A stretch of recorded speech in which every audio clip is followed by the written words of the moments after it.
What's going on there, folks? Good evening. It is the Earthmaster back here on this wonderful Thursday night. We got Friday coming up tomorrow. Goodness, already Friday. That's a good reason to party, right? It is Thursday, June 8th, 2023, about 10:50 p.m. here along the West Coast. Here in the state of California, latest activity shows a 3.6 here into the area of the Indonesia Islands area, potentially here along the southern end of the Java Trench. Also, somewhere in the mix here, got a green flag down here. There we go, hiding here into the South America region. One of the other newer earthquakes there into the area. All right, let's see what we got going on out here. We did have quite a bit of activity ramping up here along the Aleutian Trench here around the Aleutian Islands, Rat Islands area. 5.7 coming in earlier this afternoon, about 7.1 kilometers deep. Very shallow earthquake activity here.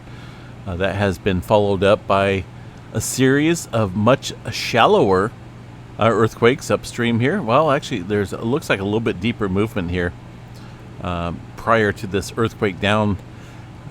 It's kind of weird, right? Because most of the time when you picture on the map here, downstream it would be further into the map. But in this case, it's opposite.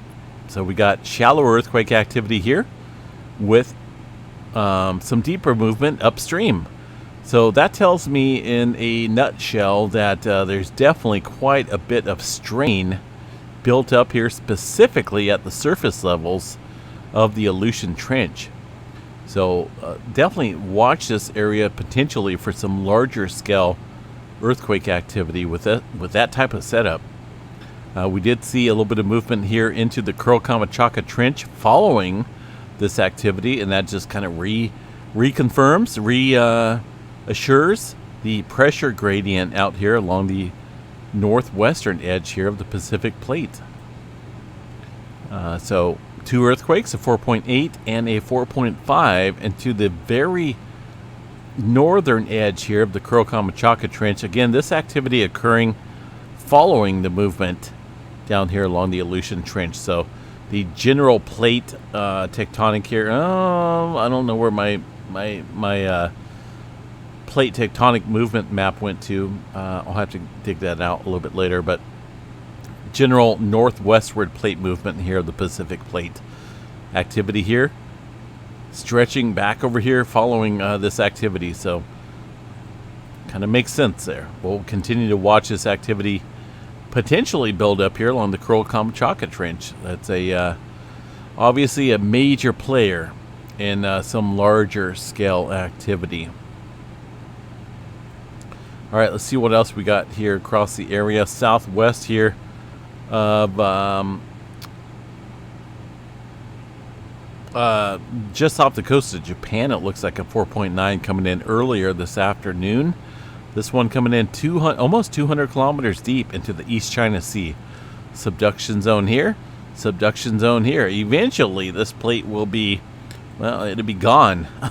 If you really think about it, the general dynamics of the Filipino plate, its future is shrinking, but it's got a little ways to go before it completely disappears. But either way, subduction zones here and over here to the east.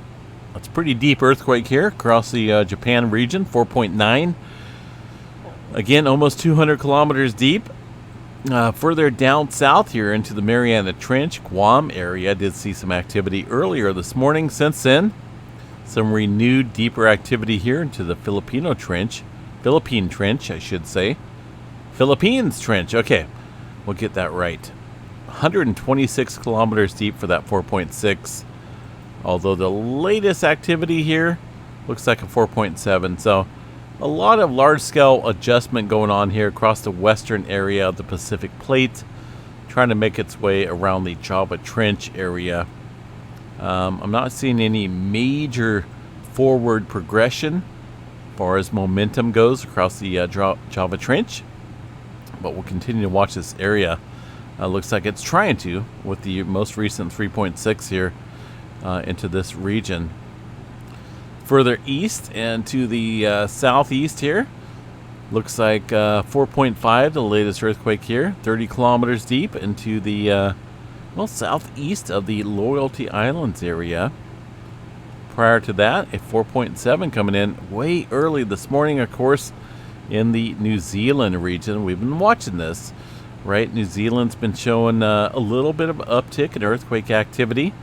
Of course, I'm not going to cover this again tonight, but we covered this last night in the update that this area here is lacking anything above 6.0, and we know this area here along the plate boundary is very capable of producing some large-scale earthquake activity. So New Zealand's somewhat under the gun, and these 4-pointers that kicked up overnight just kind of prove my point. Let's check out the GeoNet servers here from the New Zealand area. See what we have going on here. 2.3 in the last 2 hours, a felt earthquake. I'll go to the all magnitudes here. There's that. We had somewhat of a series of earthquakes here across the Hawke's Bay area, it looks like. But as far as the most recent earthquake activity, couple 2s, couple 1s coming up here. The best way to go through this is look at the earthquake drums. If you see a prominent, large-scale signature here across all of these seismograph stations, and obviously there's some large-scale activity taking place. So there's a couple of those 4s. The GeoNet servers are calling these upper 4s, while the USGS reporting mid 4s on those earthquakes. Since then, things somewhat minimal. A little bit of activity kicking up here. Looks like a very small earthquake here across this area, very localized around the Jackson Bay area. But aside from that, no major large-scale movement taking place. But still, with this elevated activity along the plate boundary there across New Zealand, it's worthy to be on guard. Again, the USGS reporting a 4.7 and a 4.4. GeoNet servers were reporting a little bit larger on the earthquake scale, so to speak, with 4.8 and another 4. Well, looks like they had a couple 4-pointers there, but there was only 2, and they were still in that same location there across the North Island, New Zealand area. We'll continue to watch that, folks. All right, further to the northwest here, noticing a little bit of elevated activity here across the China region, Tajikistan, and the Pakistan area. The most recent earthquake there, 4.2 into the northern areas here. This is all a little bit of seismic increase in activity across the northern edge here of the Himalayas. Definitely showing some activity here. This has been somewhat of a quiet zone as well. I know we were looking at quiet zones last night on the map, and this was definitely one of the areas. It looks like maybe this region may be showing some uptick in movement along with New Zealand. 3.4 coming in right now. Java Trench, this is bouncing back and forth here between the area. Definitely trying to work its way up around the bend here across the Sumatra area, so we'll continue to watch that for some larger scale, potentially larger scale movement. Turkey area, obviously seeing some earthquake activity with the microquake movement. 3.1 into the Iceland area. That looks like a fairly new earthquake there, about 7 kilometers deep. The interactive map showing the most recent activity here. Looks like underneath this area here. Not for sure what's going on, but a little bit of earthquake activity kicking up there. All right, the Atlantic Ocean, pretty quiet, folks. Aside from the one up north, again, that's one of the, I think that's one of the more recent well, that was from earlier today, it looks like. a couple hours or so ago. Right? Am I right? 3.1 at 8, looks like 8:27 p.m. Gotta find the green flag. Sometimes this gets all mixed up here in terms of earthquake activity. It looks, there we go. We'll key this up. 3.4, there we go. Make sure we got the most recent earthquake here on the globe. Either way, looking at observations here, a definitely noticeable uptick here across the northern edge of the Pacific plate. This is a subduction zone, right? So obviously it takes a little bit more pressure here to create an earthquake across these type of subduction zones. So the pressure is great out here across this area. Continue to watch that and keep that in mind, but also can't discredit the potential for some larger scale movement down here into the New Zealand area.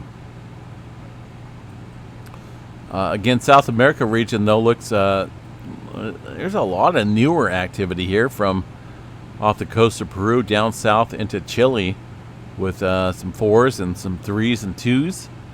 USGS only showing one earthquake here into the Argentina area. Underneath this area looks like 216 kilometers deep, but obviously we can see a little bit more activity here on the EMSC model, including a 4.1 up along the Peru-Chile Trench. So things are on a elevated status across this area. Let's see what we got here for Northern California. There's been I would say definitely a noticeable uptick here across the southern edge of the Cascadia Subduction Zone, and more so I think than normal. Let me show you guys the geo or the tremor map here tonight. We'll bring this up from the Cascadia. A little bit of movement, it looks like, into the Washington area and Oregon. Looks like 88 epicenters. This has kind of been dwindling down in terms of the multitude of numbers. But we've noticed here across the Northern California area an increase in seismic activity here across this area of the Cascadia. And for the most part, everything that takes place here in this zone is associated with what goes on here along the Cascadia Subduction Zone. That includes the plate stress out here. There's obviously some fault systems that sit at the surface, but for the most part, these have been at the subduction zone level interface area. 14 kilometers, 24 kilometers or so into the subduction zone of the Cascadia. We'll bring back the last 30 days 2.5. We can bring back the all magnitudes here, and we'll take a look at specifically this area of Northern California here. The San Andreas Fault obviously sits down south here. This is a plate boundary, a whole lot different than what's going on up here along the Cascadia. This is a subduction zone. This is where the plate is being pushed underneath here, underneath this level, underneath the North American plate. And this is a lot different than what we see here across the San Andreas Fault. So this is definitely a little bit on the elevated side, and you can see a line of activity stretching here across this region. We have seen some tremor activity here kicking up, but more so up north with very minimal activity though across Oregon. We've seen a little bit of activity up here into the Cascadia, very shallow earthquake activity, but most of the movement here has been confined into this area where quite a few things take place here. We got a subduction zone here that sits. This is the very southern end, so very dynamic area. There's a lot of plates moving here off to the northwest. There's the Juan de Fuca plate pretty much being shoved underneath the North American plate to the east, and of course you got the San Andreas Fault here, and all the the plate boundary activity between the North American and the Pacific plate interacting here. It's a very hostile area, and I'm really surprised we don't get more earthquakes here than we do, just because of the dynamics. But for the most part, this has been, fairly active. So kind of continuing to watch this area for some potentially larger scale movement. There's always a chance here of seeing a partial rupture along the Cascadia Subduction Zone, which could include an 8.3, maybe an 8.4 on the magnitude scale. And these are very, I can't say they're common, but they do occur between regular intervals of major ruptures here along the Cascadia. Of course, a major rupture along the Cascadia would be a 9.0 or greater. But again, the southern rupture here is possible as well. So an 8-pointer out here, 8.3, definitely would trigger some local tsunamis out here, maybe some distant ones as well. It would probably shake me out of bed as well, because I live here right around the Chico area. So an 8-pointer definitely would be on the scale of waking folks up out here. But, watching this area, it's definitely shown some elevated movement out here recently. I do have some live seismograph stations that are monitoring that. And I think that was a bug. Petrolia here in Northern California outside of Eureka is one of the stations. And it looks like there's a little small earthquake coming in right now to the area of the Petrolia region. So just kind of watching that. Continue to keep an eye on that. Let's see. Mount Hood up there. Let's check out the Mount Hood volcanic seismicity map here. That's been of interest because a swarm kicked up out of the blue and pretty much died out as well just as quickly. Let's see here what we have.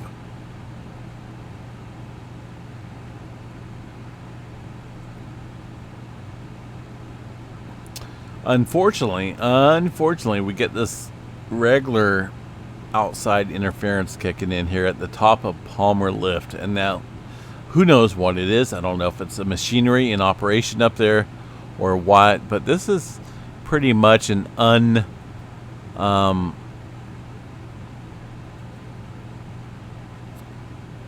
not really a factual station to monitor with that type of outside interference. So I'm going to look at something a little bit different. Timberline, Oregon, it looks like. See if we can get a little bit on the seismic data station here without the outside interference. And again, it's hard to say what's going on here. I see regular intervals here of some odd outside interference. I don't know if they're generators. I don't know if it's heavy machinery operation going on out there. Who knows what? It could be anything. And that kind of makes a little mess in terms of figuring out, actual earthquake data out here. So I'm just going to browse around here and see if we can find something that may be of use out here. And there we go. This looks good. Look at that. You see the seismograph station lines here? If you can picture in your mind the needle on a seismograph drum, while the drum rotates, right, and you got the needle printing an image, so to speak. This is what you would see. It's a digital image of a seismograph station, and this is perfect. Looks like a couple smaller earthquakes here in the last couple hours or so. The previous image, there is some what looks like surface waves coming in, long distance potentially. But far as local seismic activity, I love this station. Absolutely love the station here. I'm gonna have to remember this, Yoakum Ridge, because I would love to see this in every seismograph station I view. It's perfectly operable and easily readable. There's a little seismograph reading of a spike of an earthquake, a couple smaller spikes as well, and as I noted here in the last hour or so, another small spike.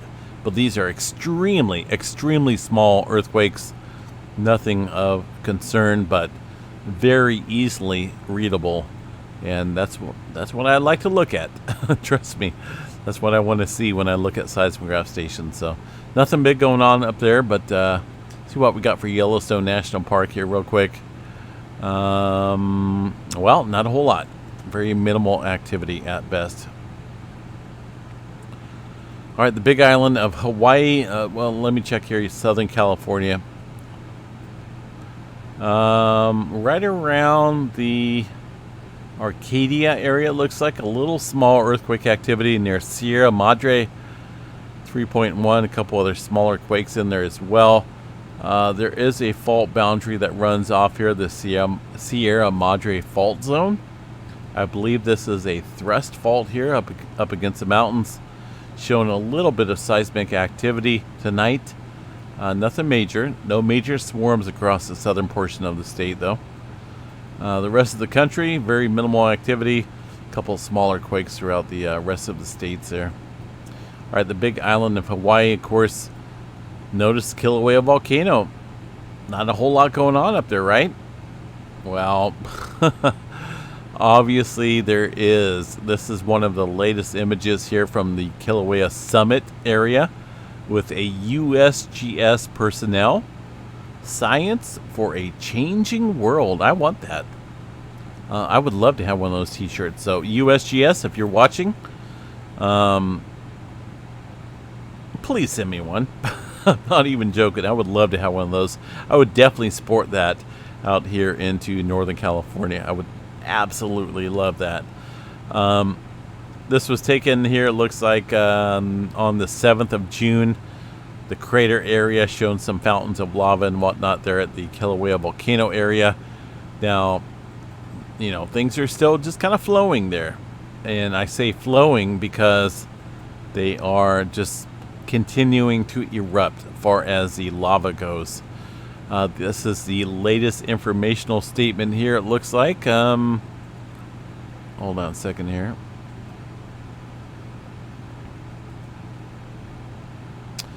The Kilauea status report. Yeah, this was, looks like earlier this morning. The volcano there on the Big Island is currently erupting. Eruptive activity is currently confined to the crater. We seen that all last year. The same reading. So this could turn into a very long-term event. Multiple minor fountains remain active in the central eastern portion of the crater floor, and one vent is open above the crater floor on the west wall of the caldera. So this is, you know, kind of continuing here. Summit tilt has remained deflationary over the past 24 hours. Summit seismicity activity is dominated by eruptive tremor. It's basically a signal associated with a fluid movement. That's kind of why we're not seeing the earthquake activity here. Because, well, the magma and the eruptive activity below really has no interference. So you don't get that land, the rocks cracking and whatnot below the surface there. It's just kind of flowing at ease. So the earthquake activity should remain very minimal unless we get some type of blockage below. But that's the latest update there. Beautiful, absolutely beautiful, stunning images there of the Kilauea volcano. I would absolutely love to jump on a plane and go check it out, but unfortunately, you know, it probably costs about $800 to jump on a plane and go do that. If I could, I would. Trust me, I would love to live stream that from this channel. It's a definitely a dream of mine. All right, let's see what else we have here, folks. As far as earthquake activity goes, it kind of bounced all over the place. We had one earthquake activity way up in Russia, north of Mongolia, earlier this afternoon. It looks like at 4.4. Not too often do we see activity up here, but it looks like a little bit of movement kicking up here around this lake. Lake Baikal. I don't know. I probably slaughtered it, but that's what I read. But anyway, folks, keep an eye on a couple certain areas. Alaska, up here along the Aleutian Trench and the Kuril-Kamchatka Trench, showing some heightened activity. And also the New Zealand area as well. Definitely keep a couple of those regions in mind. Space weather activity coming out to a neutral department right now. I'm not for sure how long that's going to last. Looking at the UV filter array here, shows some dynamic arches here and the magnetic lines, the polarity here. Beautiful, absolutely stunning images here of the sun and the sunspots currently. That is going to be sunspot number 3327, and it still looks fairly complex looking at the magnetic structure here of the magnetic gram.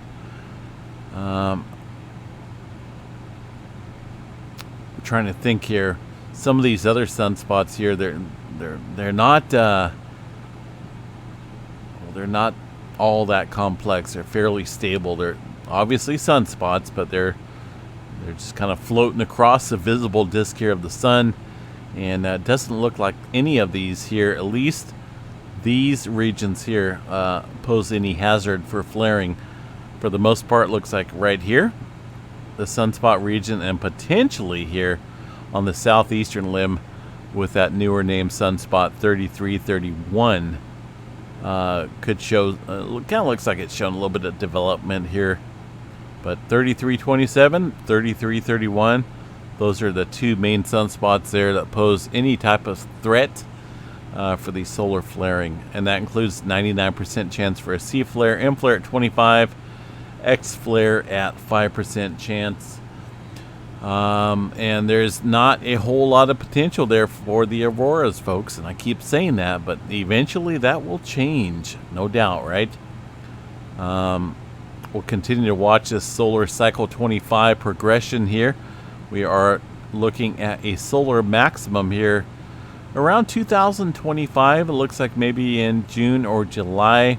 That's going to be the peak, so to speak, of the solar cycle before we start to calm back down into the years ahead. I don't even want to think about 2032. Goodness, that's 10 years from now, almost 9 years. Yikes, that's a little scary. All right, I'll move on here. Time, isn't time a funny thing? That's crazy. All right, what else we got here, folks? Anything going on in the weather? Not a whole lot. Some looks like maybe an enhanced risk here of some severe weather potentially. It looks like Saturday, June 10th. Some severe potential, maybe a 2% chance for tornadoes. Most of the threat looks like to be some hail and some wind out there around the Dallas-Fort Worth area, and portions of Texas and Oklahoma, Arkansas, and Louisiana. So we'll watch that here in the days ahead.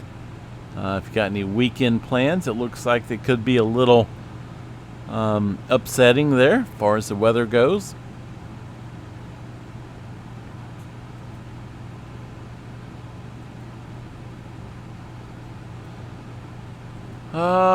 Let's see what else we got here.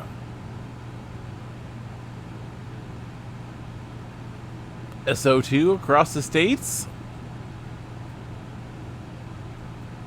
CO, of course, got some fires and stuff like that up in Canada, bringing down some smoke. That's kind of bad for those folks up there. It's what puzzles me is the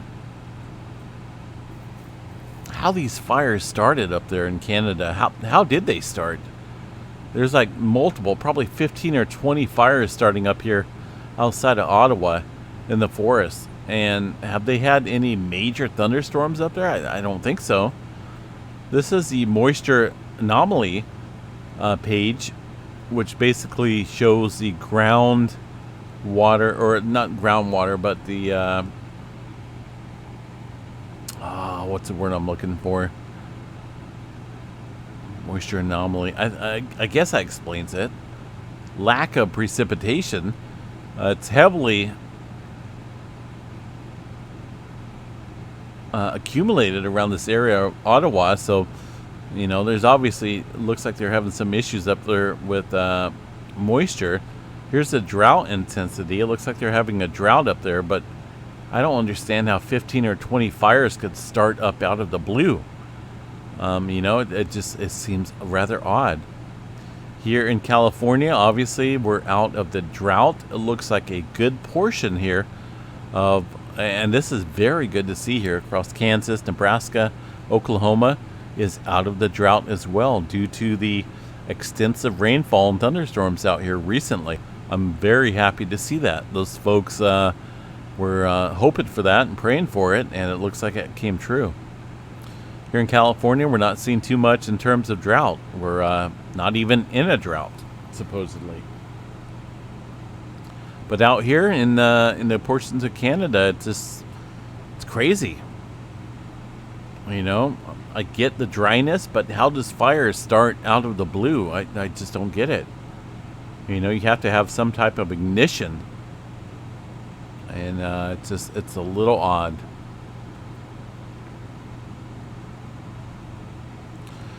Glance here at the let's pull up the western U.S. here. I want to bring up the precipitation and total accumulated precipitation map here, and just kind of glance at this, see what we have out here for the next couple weeks or so. This goes to about June 25th. Looks like things are drying out here across the Arizona and New Mexico area, with a shift in moisture over to the east. I know those folks are wanting moisture over there, and it looks like that may be happening further to the east of this area. But for the most part, it looks like thunderstorm activity through Montana, the Dakotas, and all these areas that may be in terms of drought. They're looking at some moisture buildup out there over the next couple weeks. So that is very good news in terms of that setup, definitely. Alrighty, guys, I think that is going to be it. We are getting, FYI, we are getting very close to the June member giveaway, and if you didn't hear, we are going to give away we're going to be picking out 2 winners here out of our fishbowl. I am not for sure what we are at. Stand by here for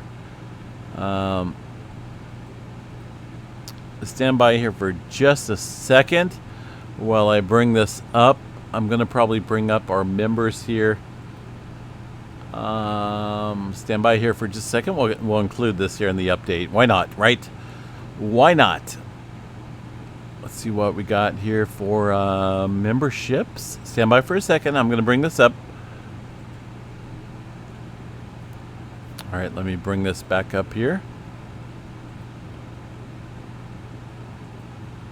So here's our members. We're looking at 71. That's about a 20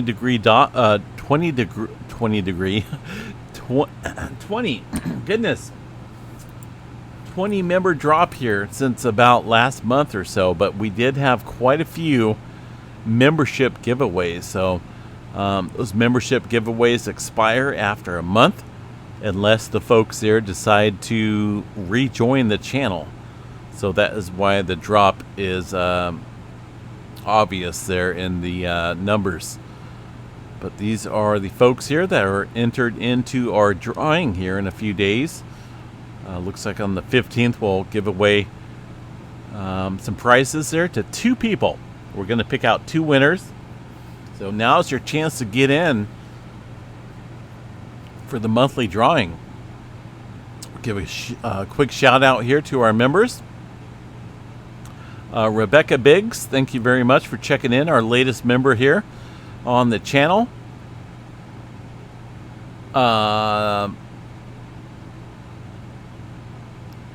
That's hard to pronounce. The Doe Thacker or Theodore Thacker? I don't know. You guys get it right here. 4 days ago. The 7th Fleet. Sue, thank you very much for checking in there and becoming a member. Elizabeth Warman, Rob 52, Albert Sanchez Jr., one of our longtime members here. In fact, I think our very first member rejoined there about 12 days ago. Lois, 14 days ago, joined. Looks like 5 lights. Tony Walter. Chris, thank you very much for being a member. John Jerome, SB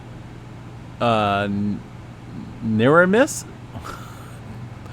I think that's correct. 2 months there. Connor Bowles. Victoria, Neeson, Wes Hayer, Sherry Sanders, Dolores Venezuela. Longtime member there as well, over 12 months or close to at least 12 months there. Marietta Roser. Jay Fuentes as well, up there on the top of the list. Thank you very much for rejoining. Philip Mint, Michelle Farmer as well, 4 months. Tornado Outbreak, 1 month member. Looks like rejoined 28 days ago. DH, Superfan member. Isaiah's Granny, Raphael Ranga, looks like. Amanda Little, Ruth Khan, Nana, channel supporters there. That's one of our step ups there from Superfans. We appreciate you helping out the channel. Of course, there's I got about 3 different member levels that folks can join. Superfan is the lowest. I think it's like $3.99, and then we have a couple steps up. And basically, the more you support us there, up onto the level, becomes the higher member channel supporters. That is, Karen Maria Park, very much thank you very much for joining this channel. PJ Superfan, Kathleen, Lilu, Harlita Javika, one of our members here that has donated quite a bit of channel memberships out here recently. So we appreciate you there very much there, Harlita, as always. Ricky's Sleep Videos, Nancy Franklin, Jeanne Baker, Linda Eaton, Alan, Unimportant Entertainment, I know that one.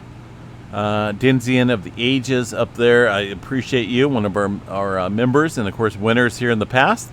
Thank you very much for remaining a member here on the channel. Matthew Dittman, Lucy Maker, Purple Bullet, as always. Timothy, very much. Thank you very much here, Timothy, for being a longtime member and, of course, a very committed moderator here on this channel.